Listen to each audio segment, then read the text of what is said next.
Hello students of English Language and Literature. This is the second part of lesson 2 on the pragmatics of spoken discourse, which is aimed particularly at the AQA A-level English Language and Literature course for those of you studying the Remembered Places anthology, which is based on Paris. Actually, this is the second part of the lesson. In the first part of the lesson, we explored overall what pragmatics are and what they mean. We looked at speech acts, i.e. how speech communicates more than what is directly said. We looked at dexis and how language is centered around the central position of a speaker.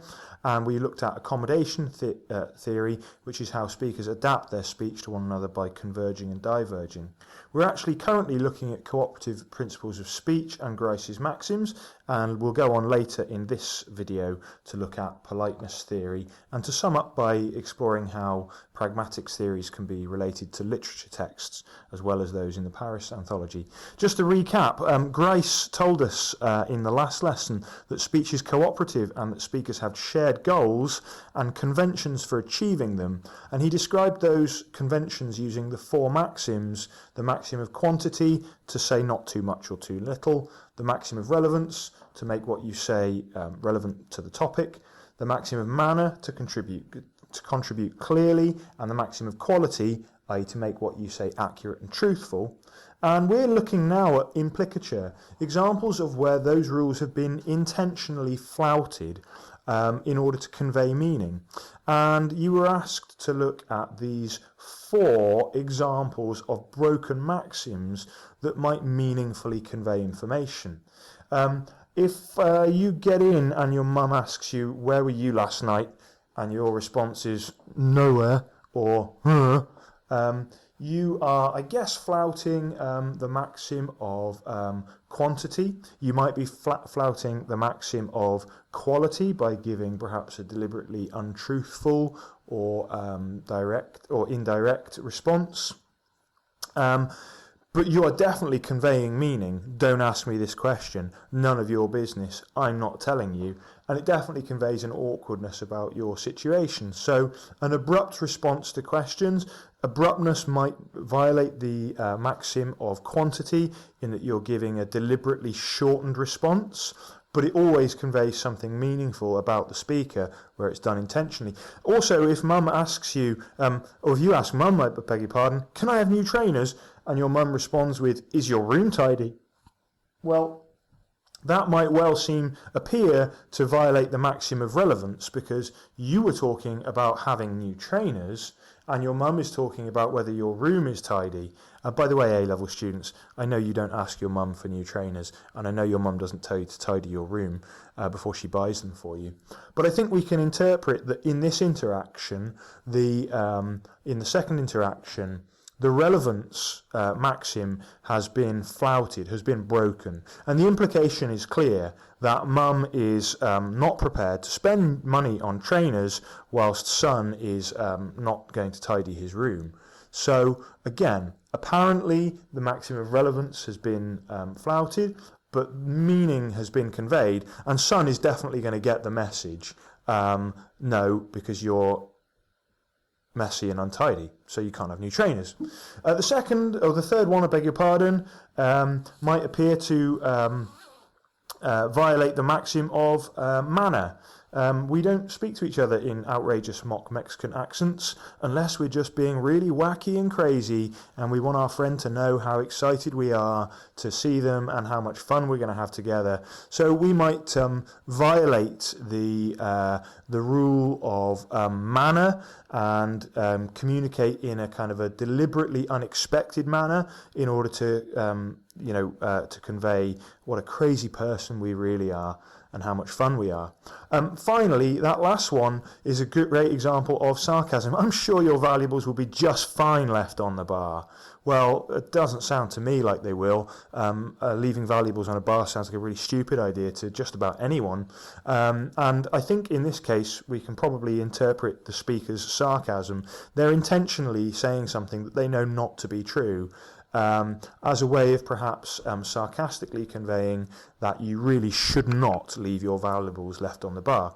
So sarcasm is a great example of implicature, where we say things that we deliberately know to be untrue. Yes, we violate the cooperative principle of quality in conversation, but it doesn't mean that we're deliberately misleading someone. Actually, our implicature conveys meaning through the flouting of that maxim.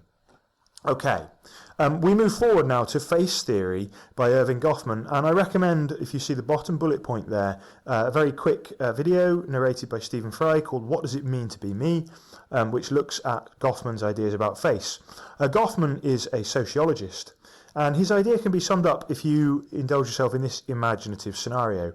Imagine you work in a customer-facing role, so you work on the front desk of, say, a nice posh hotel, and then your friends show up and greet you at work, and you feel slightly awkward communicating with them. You probably would, but why would you? Well, the reason is because in different social situations, you put on a different face. You attempt to project a different version of yourself. And these projections in the scenario there would come into conflict. The face that you wear with your friends, the light-hearted, probably quite informal face, and the face that you wear at work, the serious professional face, come into conflict, and you wouldn't necessarily know comfortably how to communicate with people. Goffman's face theory was taken by two theorists called Brown and Levinson, and turned from a sociological theory into a very influential linguistic theory about politeness and about the way that we use politeness in speech. In cooperative speech, speakers require their face to be respected by others. That means that when you and I indulge in a conversation, is an expectation that we will respect the way that each of us wants to present ourselves in that conversation, and they see these cooperative principles as being determined by face needs. The fact that speakers in conversation need two things. They have positive face needs, which is a need to feel liked, admired, and valued, or recognised and acknowledged in conversation. So this is kind of a positive affirmation of other speakers saying, yes, I accept the way that you're presenting yourself to me. We also, though, have these negative face needs, which is a need not to be imposed upon, not to be dominated, not to be controlled, a freedom from, if you like, interference. And these two needs are violated when language is blunt or rude or inconsiderate.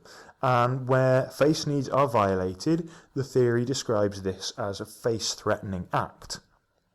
Okay, so if we know what the positive face needs and negative face needs are, here are 6 possible interactions that I would like you to pause the video and to consider how someone using politeness theory might explain what they thought was being conveyed by these 6.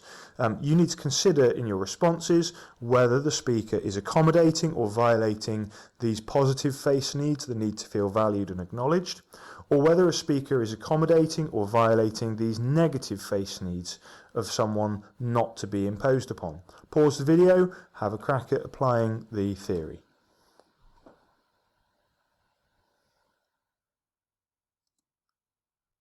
Okay, I hope you found that useful as a way of exploring positive and negative face needs. What kind of thing is that to say? You might say that to someone as a face-threatening act that violates the person you're speaking to, your interlocutor's positive face, by devaluing their contribution. This is a kind of a rejection of someone's face. If you've said something and it's being rejected by your speaker, then this is a breakdown in cooperation, a face-threatening act. Would you mind explaining that again, please? Here we see an example of negative face needs being respected or being accommodated.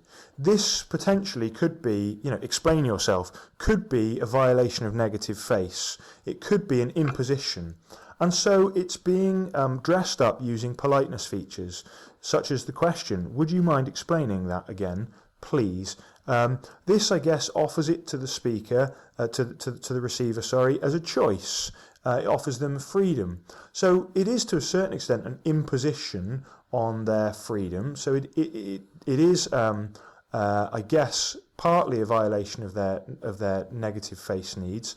However, it's dressed up in positive language that are trying to lessen that imposition. We might similarly respond to someone's viewpoint by saying, well, I partly agree. An example of validating their positive face by acknowledging the part that they're correct, or by saying, you're wrong.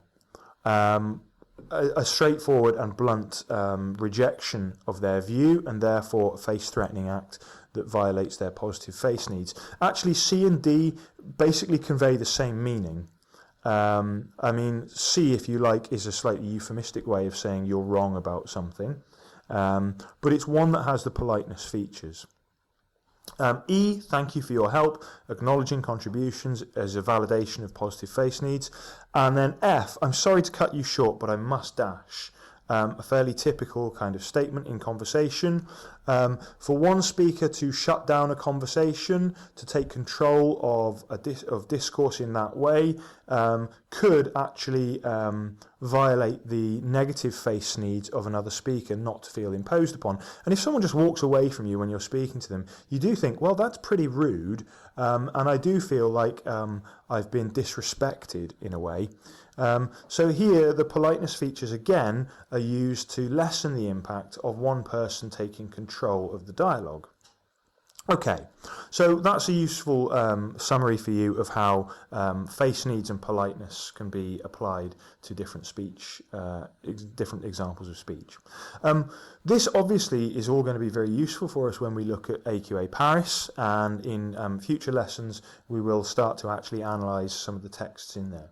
But we also need to think about how pragmatics can be applied to literary texts. And I guess at face level, it's hard to think about that because, well, pragmatics, the study of pragmatics, if you go on to do language at university, you'll find that, you know, it is a field which looks at spoken language, or is based around spoken language and natural conversational speech. But we can't also forget that in literature, authors are representing conversational speech through their dialogue. And that also could include concepts such as voice in poetry. So we might ask a question such as, how do poets use deixis to present imagined situations in their works? Or how do poets use deixis to create a sense of voice with a distinct deictic centre that isn't necessarily that of the poets, but is situated in a particular place in time? There's a few examples there. If you've studied the Duffy poetry for AQA language and literature, you might think of poems such as Stafford Afternoons, where a particular moment in time is represented, a particular individual character and voice is established. How does deixis or deictic references used to create that imaginary world? How are the conversational maxims, for example, Grice's 4 conversational maxims, or Implicature, the breaking of those maxims, how could they be used to interpret meanings in interactions between Blanche and other characters in Streetcar?